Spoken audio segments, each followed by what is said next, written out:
Hello, so in this video I wanted to talk about 10 things I wish I'd known before having surgery. So I had surgery in May 2021. It was a surgery called an ulnar nerve transposition on my right arm, and it didn't heal well. I'm in more pain now than I was before the surgery, and there's certainly a lot of things I wish I'd known before having the surgery, because I didn't really know what to expect during the actual procedure and during the recovery. So hopefully you guys can learn something in this video through my experience, and let's get started. Okay, so the first thing I wish I'd known before having surgery is kind of what to expect on the actual day that you have your procedure done. So I'll tell you what happened with mine. Obviously different surgeries have sort of different procedures, but hopefully this can give you a general idea of what to expect. So you'll go into the hospital on the day that you've had your surgery planned. The surgeon will speak to you, as will the anaesthetist. They'll do some kind of last checks on you, make sure that you know, everything's good to go, that you're willing to have the surgery. They'll explain to you what's going to happen sort of step by step, so that's a good way to kind of feel reassured before going into the operating theatre. Then a nurse will give you, you know, the hospital gown to wear. You'll also get some pretty snazzy compression socks, so I'll put a picture of them on the screen. I thought they were quite funny. That's basically because you're gonna be not moving for a long time and they wanna keep that circulation going through your legs. The surgeon will draw with a black pen where to make the cut, to make sure that they're not operating on the wrong side of your body. So I had a big black arrow on my elbow. Then you'll go, they'll put you into the operating theatre on a table, and the anaesthetist will do their best to try and distract you as they put you to sleep. This is great because you really don't see it coming. You're kind of just busy chatting and suddenly you wake up and the surgery's done.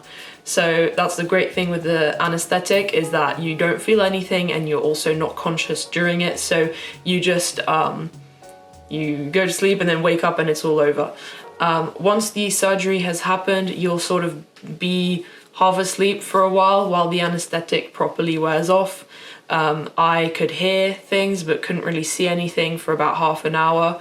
There's nurses all around you. I had an oxygen mask on my nose, and you gradually come to your senses. After a while in there, they'll give you a meal. I remember I had a great M&S sandwich and tomato soup, very gourmet meal. And eventually you'll be discharged, but just before that a nurse will come over to you, explain sort of how to look after your bandage. They'll give you painkillers and a lovely plastic sleeve to put over the area that's had surgery so that you can shower without getting it wet. You will also see the surgeon and the anesthetist one more time before you leave, and they will kind of brief you on how the surgery went. Okay, the second thing I wish I'd known is that surgery is actually a very traumatic event on the body. You might think that it's just, oh, you know, cutting a bit of skin open, the surgeon moves things around and stitches you back up and you're good to go. If you think about it, the surgeon is going to, you know, cut through a lot of tissues in your skin, and that can be very traumatic in the form of lots of bruising, scarring, bleeding. I'll put a picture on the screen of what my scar looked like for the first few weeks after the surgery. It kind of looks like a tattoo. That's the amount of sort of trauma that happens to your skin. And I had a pretty small operation. So this is something that's really, you know, good to bear in mind. I was a bit naive. I didn't realize that, you know, surgery is violent on the body. Number 3, kind of linking to that, surgery is traumatic on the body, which means that I wish I'd known that in the week after your surgery, you're gonna feel depleted and day-to-day tasks are gonna be really difficult because you're so tired. I was in bed for about 4 days. They give you very strong painkillers. I was on dihydrocodeine, which I think is kind of like an opiate. I'm not 100% sure, but it's a very strong painkiller that has pretty awful side effects. So things like, you know, constipation, nausea, drowsiness, headaches. At one point I thought, oh, I'll take the pain over all these side effects any day. So that really weakens you. You don't really want to eat anything. It doesn't, like, you know, your appetite isn't there. It's really hard to just kind of move around normally. And also, you know, if you're in a sling or on crutches or anything like that, you do need a lot of assistance in day-to-day life, just to sort of, you know, basic things like cutting up food, having a shower. It's really not fun, and it's good to be aware of the fact that you're not going to be able to do much at all in the few days or the week following your surgery. Number 4, I wish I had known that the recovery timelines that the surgeon gives you just aren't really accurate most of the time. I was told that my surgery would take 4 to 6 weeks to heal, and after that time I'd be playing competitive tennis. I am now about 10 months post-op and I'm in worse pain than I was before. So these timelines are purely, you know, speculative. Often the surgeon just wants to reassure you, but you should definitely not view them as complete truth. They are just a guide, and you shouldn't put too much attention on them. Number 5, I wish I'd known the importance of keeping the area where you've had your surgery sort of still for enough time. So the surgeon should guide you on that. I didn't get that much guidance, and I think I returned to activity a bit too quickly, which really messed up my healing, worsened scar tissue, worsened all this bruising and things. So it's really important that you ask your surgeon how long to be in a sling for and how long until you can return to really basic activities. Just make sure that you know when it's okay to go back to kind of more normal day-to-day activities so that you don't disrupt the healing. Okay, number 6, these next few ones are going to be a bit depressing, but I wish I'd known that surgery is not always the answer and that it doesn't always go smoothly. In the media, we hear a lot of stories about, you know, professional athletes who have surgery that enables them to be even better than they were before their injury. What comes to mind for me is Roger Federer at the end of 2016. He had knee surgery, came back, had a phenomenal 2017 season, better than he'd ever been really on the court. Truth is, surgeries don't always happen like that, and you have to be prepared for the chance that it may not go well. I'm the living proof of that. So, you know, it's good to weigh up the risks, and that will inform you to make a better decision on whether or not to have surgery. Number 7, similar to what I just said, I wish I'd known the importance of getting a second opinion. So what that means is just going to see more than one surgeon so that they can offer you potentially a different procedure, or a lot of the time they'll offer you the same one, and that will build confidence in you because you'll know that that specific route is the right one to go down.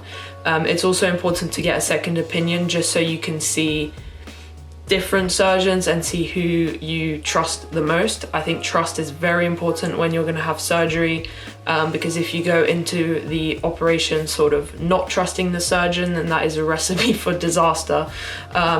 So that's very important, second opinions and trusting your surgeon. Number 8, I wish I'd known that, how to say this, surgeons aren't the most empathetic people, and I do not mean that in a negative way at all, because I think the job they do is remarkable. I could never be a surgeon, and it helps so many people with pain and problems, but because they operate so many people, they tend to see you as just another patient. And so it's important to know that just because a surgeon is not necessarily that empathetic towards you, it doesn't mean that you know, you shouldn't go with them or anything. It just tends to be their manner. So it's good to expect that. Number 9, I wish I'd known that because surgeons, their job is to do surgery, they are very likely to suggest to you to have surgery, even though it's not necessarily the only option. So it's good to remember that a surgeon is likely to offer surgery to you. That doesn't mean that you have to accept it. It's always good to see maybe a general doctor as well to sort of see if there's any other non-surgical way of dealing with the problem first. Okay, and last one, number 10, I wish I'd known that when you have surgery, it changes your anatomy permanently. Okay, so my nerve, it was moved from going under the elbow, the little bone here, and it's been moved to going above. And that might seem like a very small change, and it does sound like it, but that means that then when I've been to physiotherapy, a lot of the physios were a bit confused because they learn this typical human anatomy. They know that the ulnar nerve goes under the elbow, so then they get a bit confused when it's been moved. They're not too sure what's the best way to mobilize or treat it. And so it's just a really good thing to be aware of, that once you have surgery, it does alter your body, and that can make maybe subsequent medical visits a bit more, you know, complicated than they need to be. Okay, so that's it. I know there's a lot of information. Please, don't take anything I've said as truth. I am not qualified medically in any way. This is just my own experience. Because it went like this for me doesn't mean it will go like this for you.